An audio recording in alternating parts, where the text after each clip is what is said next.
I read a book every Shabbos, and you can too. Here are 5 tips for how to maximize your reading every single week.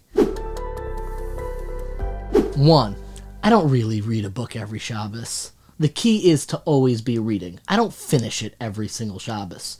Sometimes people text me or DM me like, there's no way you finish that. And you know what? They're right. Sometimes I finish it on Sunday or Monday or even Tuesday. Relax. Just keep reading.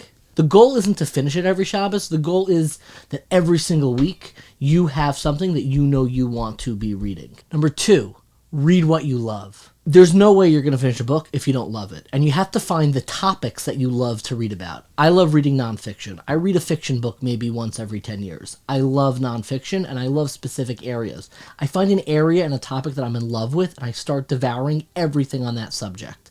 Make sure that you read the endnotes, the footnotes. That'll point you to other books on the subject that you may enjoy reading as well. 3, bring a book with you. I'm like a little bit rude where like if I'm invited out to a meal or invited to go out with friends, I bring a book with me. There's a lot of downtime and I get antsy, so I always have a book with me. Don't just leave a book in your library or on your couch. Bring it wherever you go. A book that you love and are always reading should look like it's been through a war with you.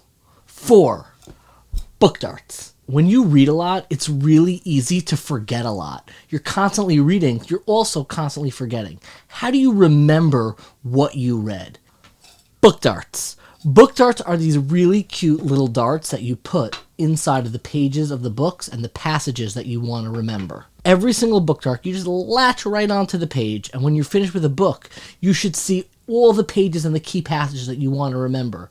Then what I do is I share a thread on Twitter of all the passages that I love. You don't have to share on Twitter or on social media, but sharing, organizing is a great way to remember what you actually went through and read. I'm not being paid by them. I should be. 5, measure time in books. What's great about reading every single Shabbos, and whether it's every Shabbos or every month or every year, having books that you associate with your own growth is a great way to measure your own development. So for me, it's every single Shabbos. I have a new book that I polish off the shelf and try to finish for the remainder of the week. For you, it might be every month. It might be every year. But have books that allow you to measure your own growth and development as a human being and a person. Keep reading every Shabbos and stay curious, my friends.